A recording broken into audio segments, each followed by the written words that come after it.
तो जितने भी लोग यहाँ पर यंगस्टर बैठे हैं, मैं उनको एक अपना पर्सनल एडवाइस देना चाहता हूँ, फायदे में रहेंगे अगर मान लेंगे। जिंदगी में कभी भी कंप्लेंट मत करना। Take 100% responsibility of your life. Take 100% responsibility. आपके साथ कुछ अच्छा हो तो आप जिम्मेदार हैं, बुरा हो तो आप जिम्मेदार हैं। ब्लेमिंग पॉलिसी ने बहुत सारे हिंदुस्तान में घुन लगा दिया है। दीमक की तरह खा जाती है उनको जो ब्लेमिंग फिलॉसफी में चले जाते हैं। आप मिल जाएंगे, बहुत सारे लोगों से मिलिए, 90% लोग अपनी जिंदगी में नाकामयाबी का ठीकरा किसी और के सर पे फोड़ देते हैं। हम पैसा नहीं कमा पाए, हम आगे नहीं बढ़ पाए, क्योंकि ये कारण है। मैं फिर आपसे कह रहा हूं, आप फायदे में रहेंगे अगर आप ये इनटेक ले जाएंगे घर। Take 100% responsibility of your life. Seeds are same, sunshine same, soil same. भगवान ने सीड सबको एक जैसे दिए, सनशाइन सबको एक जैसी दी, सॉइल सबको एक जैसी दी। दोनों फार्मर की फसल अलग अलग होती है दोस्त।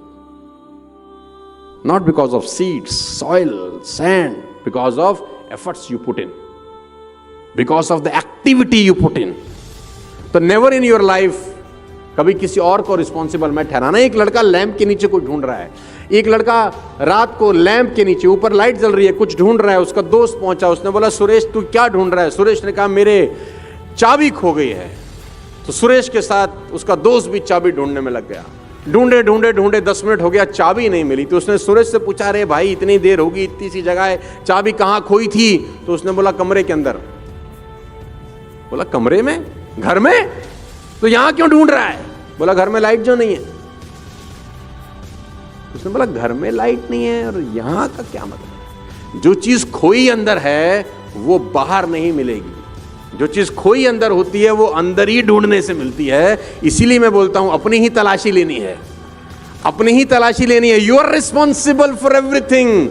और गालिब भाई साहब आपके लिए एक शेर अर्ज कर गए हैं कि ताउम्र गालिब ये भूल करता रहा, ताउम्र गालिब ये भूल करता रहा, धूल चेहरे पे थी आईना साफ करता रहा। ये याद रखिएगा, जिंदगी में आपको कभी तकलीफ नहीं होगी। अगर आप जिंदगी में कामयाब हैं तो यू आर रिस्पॉन्सिबल, ना कामयाब हैं देन यू आर रिस्पॉन्सिबल। भगवान बुद्ध 12 साल के बाद यशोधरा के पास घर लौटते हैं। भगवान बुद्ध 12 साल की तपस्या के बाद यशोधरा के घर लौटते हैं और अपने ही घर में भिक्षा मांगने जाते हैं।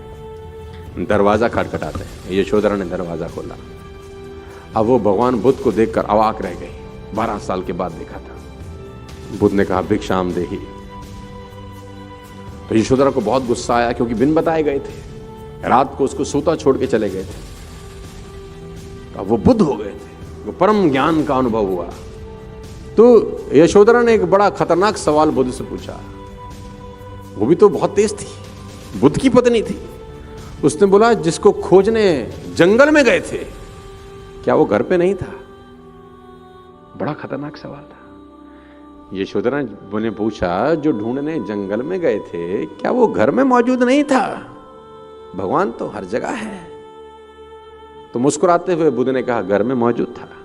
बोला फिर जंगल क्यों गए? बोला जंगल जाके ही तो पता चला कि घर में मौजूद है। जंगल जाके ही तो पता चला कि घर में भी मौजूद है। तो सब कुछ इनबिल्ट है दोस्त। जितने भी लोग यहां पर बैठे हैं, यंगस्टर 20, 22, 25, 30 साल के दोस्त मेरे, कभी भी जिंदगी में किसी को ब्लेम मत करना अपनी असफलताओं के लिए। ये करके आप रास्ता बंद कर रहे हैं। क्यों? क्योंकि जब आप किसी और को ब्लेम करते हैं तब आप खुद पे काम करना बंद कर देते हैं, क्योंकि आपको पता है कि काम इसकी वजह से खराब हुआ तो यही ठीक करेगा, और उसकी वजह से खराब हुआ नहीं होता, हुआ आपकी वजह से खराब होता है। जब आप खुद के ऊपर जिम्मेदारी लेते हैं तब अपने आप को ठीक करने का प्रयास करते हैं। Take 100% responsibility of your